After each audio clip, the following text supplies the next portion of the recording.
Hello, hello!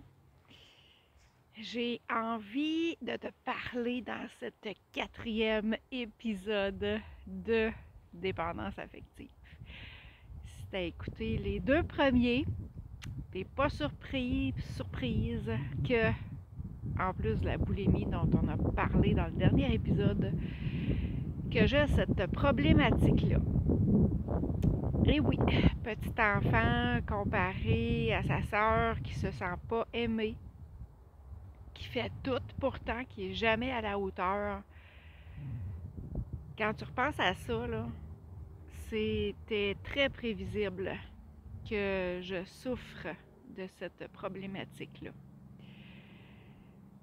Si je regarde donc au niveau de mes amours, si je te raconte un petit peu dans ce domaine-là, premier petit chum à 16 ans. Et je sais pas jusqu'à quel point que je dois rentrer dans les détails, mais on s'entend que il n'a pas été bienvenu dans la famille. Au contraire, on a tout fait pour le tasser, mais jeune adolescente que j'étais, en amour par-dessus la tête, qu'il y avait enfin quelqu'un qui était là pour m'aimer pour moi. C'est ça. C'était crocheté. Ça a duré quand même 7 ans, cette relation-là. Et après avoir persévéré au travers de toutes les embûches qui ont été mises sur mon chemin pour que je me sépare de ce gars-là, est arrivé, je vais dire, même pas le début de ma vie d'adulte, mais à mes 17 ans et demi, ou à peine 17 ans, quelques mois. Je vais fouiller dans ma mémoire, là. Je me souviens que ma mère, elle m'a dit que là, j'avais l'âge de payer ma chambre. Qu'il fallait que je débourse un montant pour rester à la maison. Ça n'a pas passé. Je me souviens avoir répondu à ma mère, si je suis pour payer des frais pour une chambre, je vais me payer un appartement. Et mes parents étaient propriétaires de blocs appartements. Donc, quelques mois plus tard, au 1er juillet, je déménageais dans mon appartement avec mon amoureux.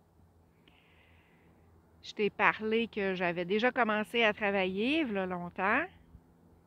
Je gagnais 1 $ de l'heure.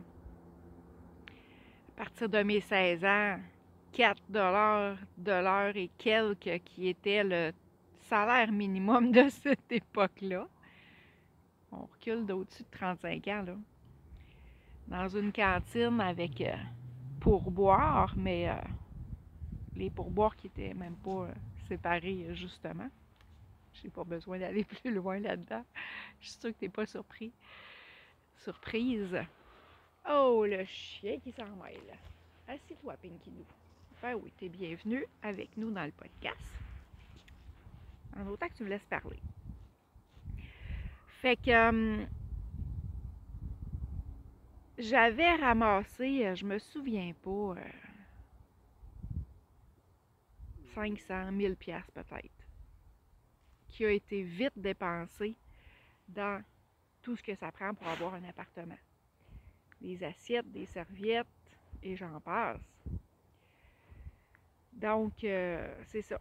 À partir de là a commencé la grande vie. Il n'y a rien qui était grave puisque je vivais avec mon amoureux. Mais on s'entend que quand tu repenses à ça, c'était pas une relation qui était saine. 7 ans de temps que j'ai vécu avec lui, où est-ce que je me souviens? Je peux pas dire à partir de quand, mais longtemps dans cette relation-là, où est-ce que je devais faire ses bagages au moins une fois par mois.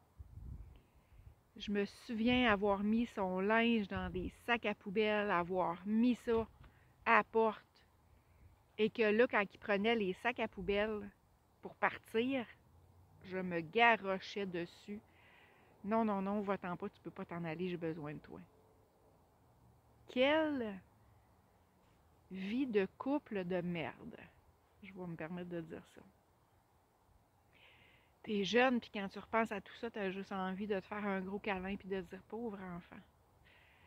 Mais bon, quand t'as pas connu mieux, moi je vivais enfin de l'amour. Tu veux de l'amour à tout prix? Au travers de ça, j'ai déménagé en ville, petite Gaspésienne que je suis. Ma mère avait vendu la cantine, je n'avais plus d'emploi. Je m'étais fait recommander, et là tu vas rire. On m'avait vraiment conseillé d'aller travailler au Brou Bouffe à Québec. Je n'avais aucune idée c'était quoi. Je me revois encore. Petite jeune pudique que j'étais, aller porter mon CV là-bas et de me faire expliquer le code vestimentaire et de repartir avec mon CV. J'avais juste de l'expérience dans les cantines, donc je me suis trouvé un emploi dans le télémarketing. On s'entend que tu as besoin de rien, puis qu'il n'y a pas grand monde qui veut faire ça. Et j'ai travaillé là-dedans longtemps. Mais là, j'avais commencé à me faire mon cercle d'amis, puis tout ça, puis je voulais plus retourner en Gaspésie, là. Je m'ennuyais en Gaspésie, hein. Si on refait le lien avec ma vie plate, qui m'a emmenée à la boulimie, là, j'avais enfin quelque chose dans ma vie. J'avais vraiment pas envie de retourner là-bas. Le chum qui était pas pour s'en venir avec moi, que j'ai réussi à convaincre, on a passé à... Ben, on va dire qu'on s'est séparés. Je l'ai convaincu que j'étais donc bien la meilleure et qu'il fallait qu'il s'en vienne vivre avec moi. Mais écoute, ça n'a pas fait long feu, là. Au bout d'un an, sa Gaspésie le rappelait et moi, j'étais tombée en amour avec la ville de Québec qui, encore à ce jour, je trouve que c'est la plus belle ville au monde. Avec son beau château, je me suis toujours dit que d'aller passer un mois dans un loft sur la Grande Allée, ça serait priceless. C'est encore dans ma to-do list d'ailleurs. Mais bref, il est reparti, je suis restée en ville. Mais j'étais en train de skipper un léger détail, on va dire.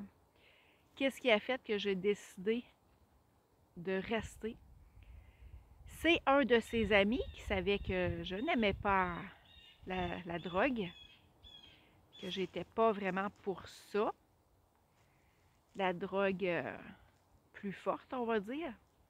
Et il m'a donné des explications, des points de repère à regarder, mon chum, pour me prouver qu'il était rendu, qu'il consommait. Et là, ça n'a pas fait. Là, j'ai fait non, ça passe pas. C'est là que j'ai décidé de me séparer. Et là, ben, le fameux ami, qu'est-ce qu'il attendait? C'était de se retrouver une petite blonde, tranquille, qui il pensait que ça allait le sortir de la drogue. Cette relation-là a duré 1 an. Mais quand il est arrivé dans le décor, j'étais en train de me faire construire une maison avec l'ancien chum. Et lui, de toute beauté, il n'y a pas de problème, Linda, on va remplacer ce gars-là par moi. Donc, à peine avoir commencé à sortir avec lui, je vivais dans une maison avec lui. Avec les termes, tout le kit. Et on s'entend que tu fais juste répliquer les problèmes. Hein? C'était pas plus une relation saine. Après quelques mois, il m'annonce tout ça que le but de s'en venir avec moi, c'était ça, et qu'il n'était pas capable de poursuivre parce qu'il savait que j'aimais pas la drogue et qu'il il voulait recommencer à consommer. Donc, on s'est séparés et c'est là que j'ai pogné un crash parce que il n'y a plus personne qui m'attendait là. J'étais seule au monde. Je me souviens avoir été chez ma sœur qui m'a donné le livre Ces femmes qui aiment trop. J'ai lu ce livre-là et j'ai pensé qu'il avait été écrit exactement pour moi. La seule chose qui manquait d'écrire dans les pages, c'était mon prénom. Je me voyais, Linda fait ci, Linda fait ça. J'en revenais pas. C'est là que j'ai conscientisé que j'étais dépendante affective. Mais là, on fait quoi avec ça? À cette époque-là, il y avait un regroupement qui s'appelait justement Ces femmes qui aiment trop, que j'ai adoré. Il comprenait plein de femmes, autant des nouvelles comme moi que des anciennes qui avaient passé au travers et qui disaient « Aujourd'hui, j'en suis libérée. Continue, persévère dans ce chemin-là, un jour, ça va être toi. » Puis moi, je les regardais parler, puis je faisais comme « Es-tu malade? Voir que je vais en venir à envoyer chier mes ex. » Et ça, j'étais dans une autre région. J'étais rendue en Beauce à ce moment-là. Et présentement, j'étais chez ma sœur dans le coin de Saint-Jérôme. Donc, un coup, la thérapie de quelques mois passés. Et pendant ce temps-là, j'en ai profité pour faire un cours de toilettage que je te parlerai un peu plus loin dans un autre épisode. Bien, un coup, tout ça terminé, il fallait que je me retourne dans ma maison, là, avec ce super ex que je ne voulais plus rien savoir. On était séparés, lui avait repris ses anciennes habitudes. Donc, je me suis trouvé un nouvel emploi. J'ai commencé à travailler dans un bar. J'ai juste un secondaire 5, moi, on m'a tout le temps dit que j'étais pas bonne, que je serais pas bonne à grand-chose, donc j'ai vite arrêté l'école. Donc, sans études, j'ai trouvé qu'est-ce qui était facile, mais en même temps, je sortais de dépendance affective de thérapie, là. Fait qu'on s'entend-tu que la petite jeune qui était partie de chez eux pour vivre avec un chum, elle était contente de vivre sa vie de jeunesse, là. C'était parfait de se retrouver là. J'étais hyper gênée. Cette période-là de ma vie m'a vraiment beaucoup dégênée. Et ce gars-là, cet ex-là, se tenait à ce bar-là. La jouissance, le jour où ce qui est venu prendre un verre et qui m'a attendu jusqu'à ce que je ferme à, je ne sais plus, 3 heures du matin probablement. Même si j'y avais répété souvent, si tu restes jusqu'à la fin pensant que je vais me retrouver dans ton lit à soir, c'est non. Non, ça fait longtemps qu'on ne s'est pas vu, je m'ennuie, je voulais te jaser, blabla. Parfait. Qu'est-ce que tu penses qui est arrivé à 3 heures du matin? Tu vas t'en venir chez nous, hein? Non. Ce que les femmes dans mon groupe m'avaient dit que j'allais être capable de faire un jour que je ne croyais pas, j'ai réussi à le faire là. Je l'ai envoyé promener. J'ai pris tout mon petit courage puis j'ai dit « No way. Je veux plus rien savoir de personne comme toi. » Quel moment de bonheur. Lui, il était en tabarnak, par exemple. Mais je vais toujours me souvenir d'avoir parti à pleurer quand il est parti, là. Puis là, il y avait du staff encore. « Hey, Linda, ça va-tu, tout ça? » J'étais allée à la salle de bain, j'étais allée pleurer une chute. J'étais allée me regarder dans le miroir, yeux dans les yeux. Et de me dire « Ah, si que je suis fière de toi. » Je pense que c'est la première fois que je faisais ça. Moment de bonheur fois 1000. Donc, quand je suis ressortie, j'ai expliqué aux filles, je disais non, je suis pas triste, là. Je suis tellement fière de moi parce que je viens de l'envoyer promener, chose que jamais j'aurais pensé être capable de faire. Et là, la vie de jeunesse vous laisse poursuivre. Mais quand tu fais un gros ménage comme ça, ben, tu laisses place à des bonnes personnes entrer dans ta vie. Et c'est là que j'ai connu mon nouvel amoureux, qui est toujours amoureux à ce jour, Carl. Mais ça a juste commencé par un petit séjour chez eux parce que il est arrivé un petit pépin, puis j'avais pas de place où rester. Lui, il avait une chambre de disponible. De fil en aiguille, on a commencé à s'amuser. Et là, j'ai récupéré ma maison, mon toit sur la tête, Et là, ça allait bien quand même avec lui. Fait que je me disais, mais là, on a la fille qui veut faire sa vie de jeunesse, là. Fait que je me souviens y avoir dit, je vais m'en retourner chez nous, là. J'ai quand même, je viens d'acheter une maison. Je vais quand même en profiter. Puis dans ma tête, je me disais, le jour où ça fait pas, ciao, bye. Je vais prendre le bon temps qui passe. Puis après ça, c'est just too bad, merci. Bonsoir, on passe à un autre appel. Puis là, il n'est jamais parti. Je te dirais que ça a pris 2 ans avant qu'il arrive quelque chose. Puis c'était pas une problématique de couple. Je ne rentrerai pas dans ces détails-là. Mais après 2 ans, tu y repenses, là, tu fais comme, OK, je ne le laisserai pas pour ça, là. C'est une bonne personne, pas de problème d'alcool, pas de problème de drogue.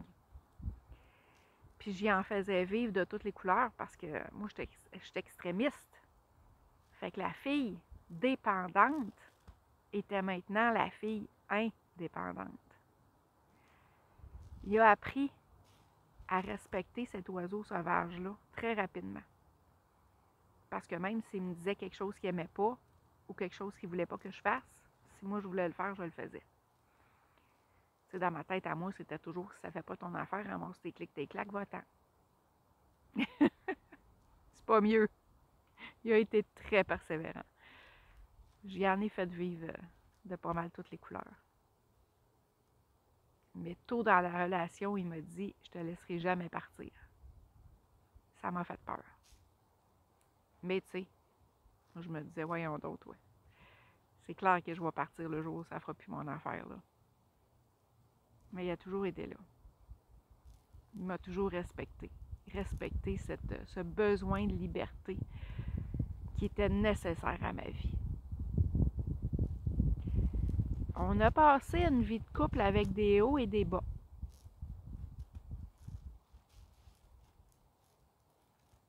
La vidéo s'en vient long, là, je ne rentrerai pas dans ces problématiques-là. Probablement un autre épisode à quelque part un moment donné. Mais ça ne veut pas dire pour autant que tu n'as pas des hauts et des bas, là. Mais je me suis tout le temps dit, la base de la relation est saine, des problèmes, il y en a partout. Donc, on va persévérer. Et grâce à cette persévérance-là, il est toujours là à mes côtés. Durant toutes ces années-là, j'ai toujours resté avec un mindset de le jour que ça ne fera pas ton affaire, tu sacreras ton camp. J'ai gardé tout son double d'appartement pendant 15 ans de temps, je pense. Ça te donne ça une idée jusqu'à quel point j'étais prête à repartir de mon bord si ça n'allait pas marcher. Ça a été au mariage. On s'est mariés, on a commencé à sortir ensemble en 96, puis on s'est mariés en 2011. Donc, ça a pris tout ce temps-là. Puis même après ça, ça ne veut pas dire que j'avais changé de mindset, là. Je m'étais juste dit que ça n'avait plus de bon sens de garder ce stock-là. Je te dirais que c'est dans les dernières années, dans le gros chiffre de cheminement que j'ai fait dans les dernières années, où est-ce que là, j'ai commencé à faire comme... Vous avez une vie de couple stable. L'amour est là, la passion est là, a toujours été là durant toutes ces années-là. À un moment donné, ça serait pas pire que tu comprennes que changer de mindset. Arrêtez de me dire que le jour où ça ne fera pas. On a persévéré jusqu'à maintenant. Comme je dis, le respect, la base, l'amour, tout est là pour continuer. Donc, à partir de là, qu'est-ce qui se produit? C'est que l'amour s'amplifie, la confiance s'amplifie, toutes les qualités prennent une ampleur encore plus incroyable. Fait que c'est ce que ça donne d'aller jouer dans le caca puis dans le bobo, de travailler nos problématiques pour s'attirer un nouvel amoureux pas mal meilleur. Fait que si tu es pris avec ce problème-là dans ta vie, tant que tu feras pas ça, tu vas toujours attirer des garçons que ça va pas bien, problématiques, etc. Fait que si je peux te suggérer quelque chose, c'est de tendre la main. C'est pas toujours le fun, mais c'est ce que ça prend pour changer ces patterns-là. Au risque de me répéter, si ça te parle, viens me jaser, ça va me faire plaisir de t'aider, de te référer. Si tu penses que ça peut parler à quelqu'un, partage, tag, like la page si tu aimes ce que je raconte.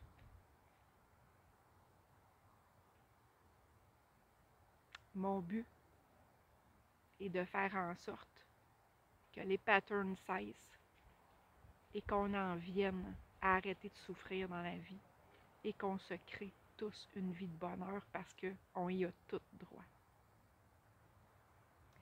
Je te laisse là-dessus. On reparle d'un autre sujet dans un prochain épisode.